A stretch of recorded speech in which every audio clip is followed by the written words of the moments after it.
Hello friends, the education mate all in one channel में आपका स्वागत है। आज मैं आपके साथ एक टॉपिक शेयर करने जा रहा हूँ, इन्वायरमेंट या पर्यावरण। ये क्लास 7th सब्जेक्ट जियोग्राफी का चैप्टर फर्स्ट है। एक सीरीज़ लेके आया हूँ मैं जिसमें आपको क्लास 6 से क्लास 10th तक की जितने भी सब्जेक्ट्स हैं उनके सब्जेक्ट्स बाई और चैप्टर बाई नोट्स इस चैनल पे कराए जाएंगे। ये नोट्स जो है वो आपको हेल्प करेंगे एसएससी, रेलवे, स्टेट लेवल या यहाँ तक कि टीचिंग के एग्ज़ाम में भी आपको ये नोट्स हेल्प करेंगे। तो मैं होप करता हूँ कि आप इसे समझने की कोशिश करेंगे और हम अपने बात को आगे लेके चलते हैं। पर्यावरण होता क्या है? अगर हमारे पहला सवाल हमारे पास आता है कि पर्यावरण अगर हम पढ़ रहे हैं तो है क्या पर्यावरण। तो पर्यावरण का जो डेफिनेशन है वो इस प्रकार है, जो हमारे पास जिस भूमि पे हम रहते हैं, जिस जल को हम पीते हैं, जिस वायु को हम अपने शरीर में ग्रहण करते हैं और जिस पेड़ पौधे और जीव जंतु के साथ हम मिल के रहते हैं, इन सभी का जो एक समूह है वो आपका क्या कहलाता है? पर्यावरण है। ये जो अर्थ है इसमें बहुत सारी चीज़ें हैं, आपस में एक दूसरे से मिली हुई हैं। तो जब ये चीज़ें एक दूसरे से मिली हुई हैं तो ये इन सब का जो पालन पोषण होता है वो किसके अंदर होता है? पर्यावरण के अंतर्गत होता है। और पर्यावरण के फैक्टर्स क्या है, इसके घटक क्या है? तो पर्यावरण को हम बेसिकली दो चीज़ों में बांट सकते हैं, जैसे कि प्राकृतिक में आपका जलमंडल, वायुमंडल और स्थलमंडल आ जाता है, जिसे हम अभी आगे पढ़ेंगे। कुछ मानव निर्मित पर्यावरण के बारे में बात करेंगे, तो जैसे जो हम मनुष्य के द्वारा बनाया जाता है, घर हो गया, पुल हो गया, डैम हो गया, सड़क हो गया और कई प्रकार की चीज़ें होती हैं। एक पर्यावरण और आ जाता है हमारे पास जिसे हम कहते हैं सोसाइटी। जो आपकी सोसाइटी है ये भी एक पर्यावरण है, ये भी आपका एक इन्वायरमेंट तैयार करता है, क्योंकि अक्सर आपने किसी को सुना होगा कहते हुए कि जिस तरह की सोसाइटी में आप रहते हैं उसी तरह से वहाँ का इन्वायरमेंट आपको ऐसा करना पड़ता है। तो ये जितने भी हमारे समाज होते हैं, जितने भी धर्म होते हैं, जितने भी परिवार होते हैं, जितनी भी राजनीति होती है, शिक्षा होती है, ये सारी एक क्या है? यूनिटी है। यानी इन सब में एक आदमी नहीं है, इसमें कई सारे लोग मिलके इनका निर्माण करते हैं। ठीक है फ्रेंड्स, तो आगे जो हमारा पहला आता है वो है आपका स्थलमंडल। स्थलमंडल क्या है? स्थलमंडल क्या है? स्थलमंडल जिस धरती पे हम रहते हैं, ठीक है, बेसिकली जो हमारी जो अर्थ है उसको 3 लेयर में बांटा गया है। ठीक है, तो जो हम ऊपर वाली लेयर पे रहते हैं इसी का जो है वो इसको स्थलमंडल बोला गया है। और जो स्थलमंडल है ये हमें रहने के लिए स्थान देती है और जिस भोजन को हम खाते हैं उसके लिए हमें ये भूमि देती है ताकि हम उसमें कृषि कर सकें। मरुस्थल रहती है, घास देती है। इसकी जो ऊपरी परत है जिसे हम प्रॉपर्टी बोलते हैं, ये बेसिकली स्थलमंडल का ही एक पार्ट है। तो ये मैं आगे आपको बताऊंगा कि प्रॉपर्टी, क्रोट और मेंटल जो ये चीज़ें होती है वो होती क्या है। तो ये आपका स्थलमंडल था, क्योंकि स्थलमंडल क्या है कि ये अपने आप में एक बहुत ही विस्तृत है। ये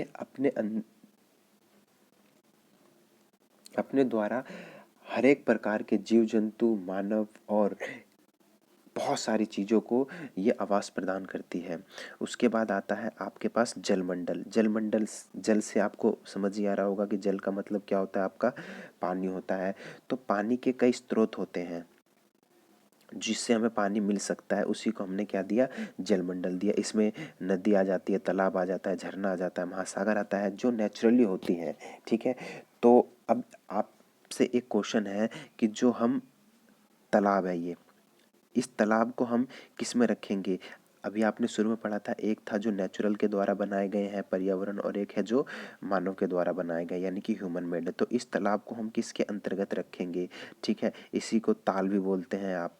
ठीक है, तालाब भी बोल सकते हैं या फिर ताल भी बोल सकते हैं। तो आप अपने आप में ये क्वेश्चन कीजिए और इसका आंसर भी अपने आप में ढूंढिए। उसके बाद आता है हमारे पास वायुमंडल। ये हमारे जीवन के लिए बहुत ही महत्वपूर्ण है, क्योंकि हमारे आसपास में जो भी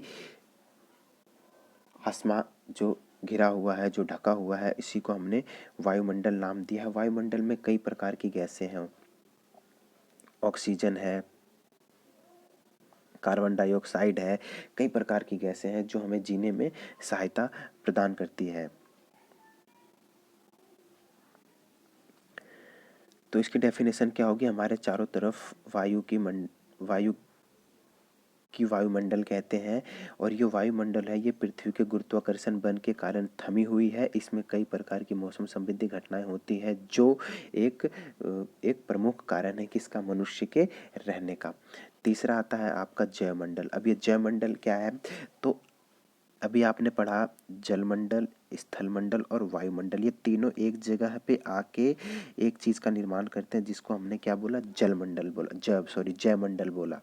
ये तीनों चीजें जो होती हैं वो प्राकृतिक में उपस्थित सभी प्रकार की चीजों को जीने में सहायता प्रदान करती हैं।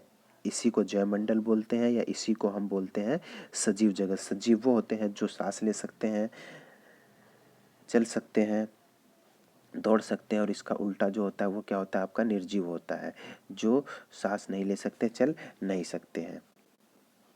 उसके बाद आता है आपके पास पारितंत्र। ये पारितंत्र क्या होता है, ठीक है, पारितंत्र होता है, जैसे कि आपको ये इस इमेज से सही आ रहा है, इस जो अर्थ में कई प्रकार की चीजें हैं जो आपस में एक दूसरे के साथ कनेक्ट होके ही आगे बढ़ पाती हैं।